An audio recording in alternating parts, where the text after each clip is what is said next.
Have you tried many times to change the way you react at work to difficult situations or with your loved ones?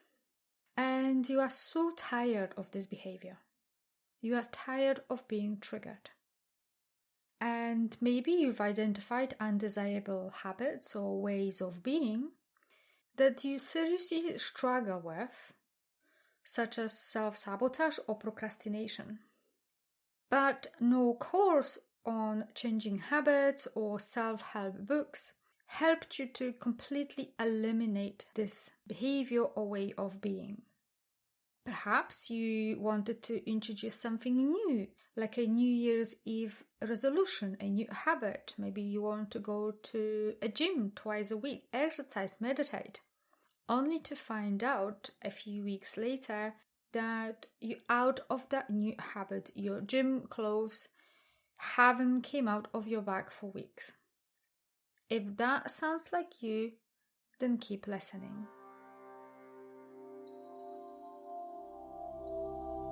Welcome to my podcast.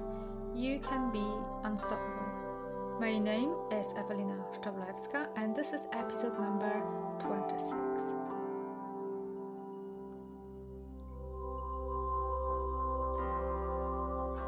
Have you ever wondered why change is so hard? You are so enthusiastic for the first few weeks, and then you are back to where you started for the most part. Maybe you've attended conferences or 2-day courses, read many books and watched many YouTube videos that promised to help you to change. And maybe they ask you to write down goals, your desires, and maybe they provided you with some tools. But a few years later, maybe you've achieved 1 or 2 of those goals that you wrote down or introduced new habits. Most people don't achieve their goals. So why do you feel you are stuck in your career?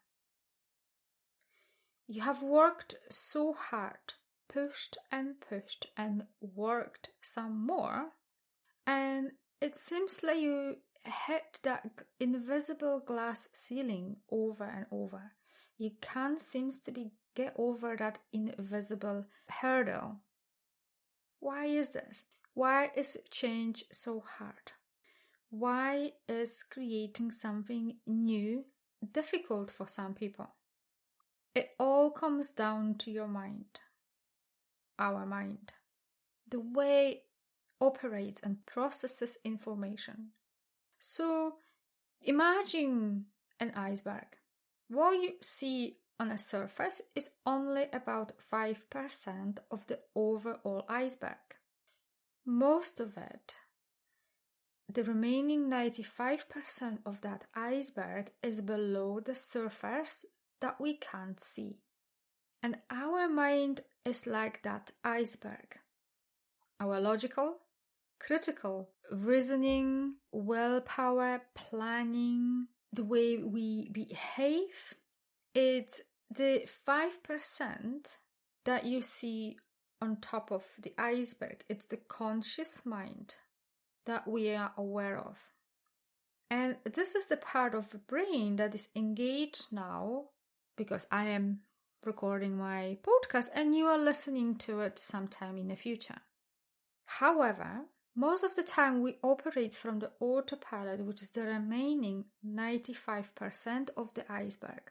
And that is where all the important areas of us as a person are located. And that includes beliefs, habits, values, emotions. And this is the part that we are mostly unaware of. It's called the subconscious mind. It's below the level that we see, or most of people are not really aware of what's going on in there. This part is incapable of reasoning and is always awake. It is much faster than the conscious mind and processes the information much faster, and this is crucial because this is why change is so hard. Change doesn't have to be hard if you don't want it to be bad, and this is another conversation altogether. So going back to why change is hard for most people, we need to back up a little. You see, for the first 7 years of our life, those few years are critical. This is when we create, we shape ourselves as a person. We learn who we are, we learn how to navigate the world, what is expected of us, we learn about the norms, the family rules are drilled into us, we observe and absorb, we learn how to love, how to communicate with others. Imagine that your mind is like a dry sponge that is filling up with water, filling up with all the information, so it's expanding as it's learning. Or you can think about this period as a loading of an operation system of the mind, and the body is the hardware. And we need both to function in perfect harmony, perfect coordination. And what's happened, that's not the case for most of us. Often the software comes with glitches that pops up every now and again, and usually that happens when we least expect it or at a time where we really don't need it. To give you an example, imagine this. Maybe, perhaps, your dad, your mom, your granny, someone quite important to you when you were a little child, snapped at you a few times in a shop because you wanted ice cream, and maybe your dad, he had his own problems with trying to figure out how to get money for the rent. And he was really stressed, but as a 5-year-old, your critical, logical mind is not developed quite yet, so your interpretation of that situation, it's incorrect, so to speak, because you interpret that situation with your emotions. And if that snapped at you a few times, then potentially you created a belief that there must be something wrong with you. You don't know, you can't comprehend what is really happening. So your interpretation is, well, if he snaps at me and I can't get the ice cream, that means I'm not lovable and not worthy of receiving.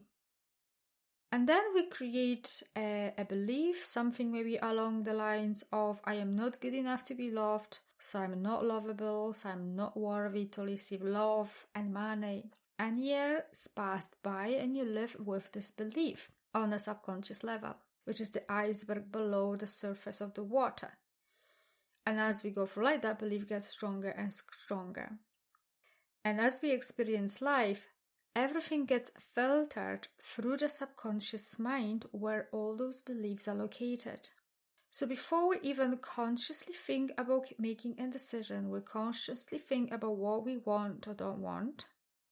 The experience, the event, something that we are faced with is already filtered through a catalogue of events, of situations, beliefs, values in a subconscious mind. That's where the decision is made. And before you even consciously came to conclusion and you made decision, you actually haven't quite made the conscious decision because all that already got filtered through the subconscious mind, the iceberg below the water. Although you may think you are making a conscious decision, decision was filtered through your past. So whatever happened to you in the past, whatever beliefs you have, will heavily influence that decision. Now, as a grown-up, you can't seem to be getting into the habit of exercising. Maybe you indulge in an unhealthy food and you can't seem to change that. Why? Because on the subconscious level, you don't believe that you are worthy of a great body, of love. And since your subconscious mind believes that, it thinks that way of behaving is in your best interest. It's your belief, it's your habit, and is absolutely necessary to your survival. It's absolutely crucial that you keep that extra body weight. It's absolutely crucial that you sabotage your financial situation to keep you so, because it's in your best interest based upon what's going on in your subconscious mind. Because whatever was going on, whatever you believe on the subconscious level, the iceberg below the surface of the water, it's like an instruction manual for your life. It's like a blueprint for life. Also, our mind prefers what's familiar, known to the mind, because that provides safety, perceived safety anyway. It helps the mind to predict how to act and behave. It helps the mind to preserve vital energy. So you automatically act and behave. So imagine in the morning when you wake up, you're not thinking, oh, what shall I do? Shall I maybe have a cup of tea?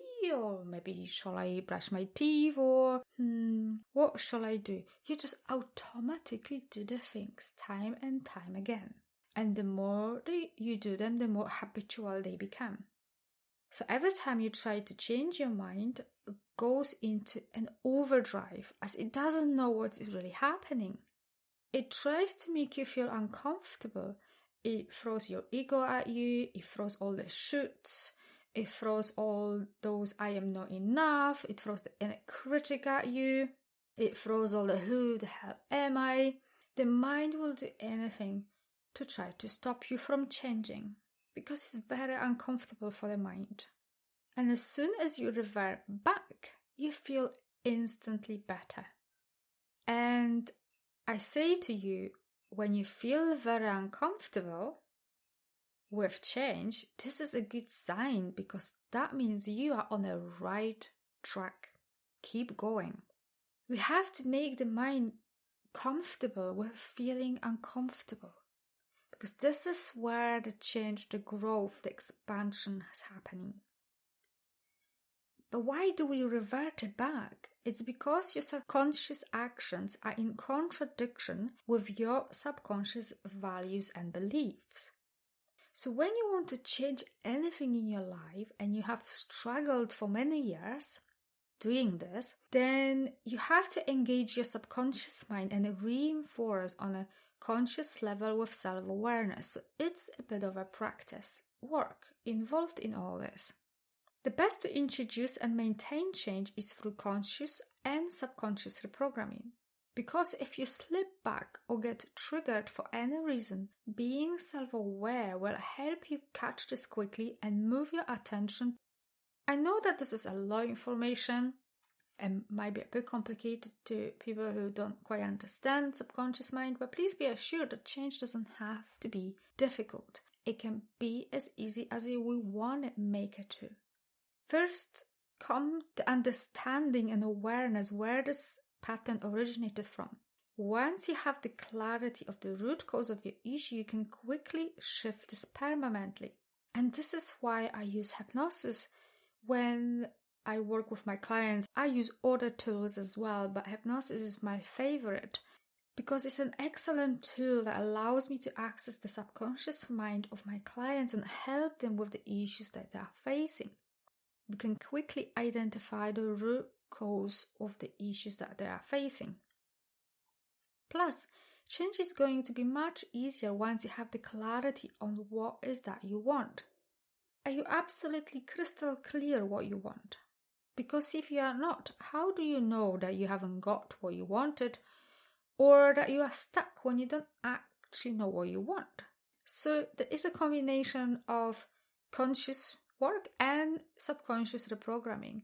When you combine those two, this provides a powerful mean of getting what you want from life.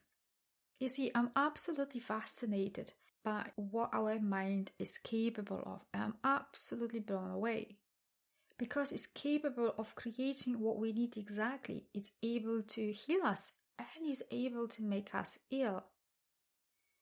But there are tools and techniques that we can incorporate into our lives that will make much easier.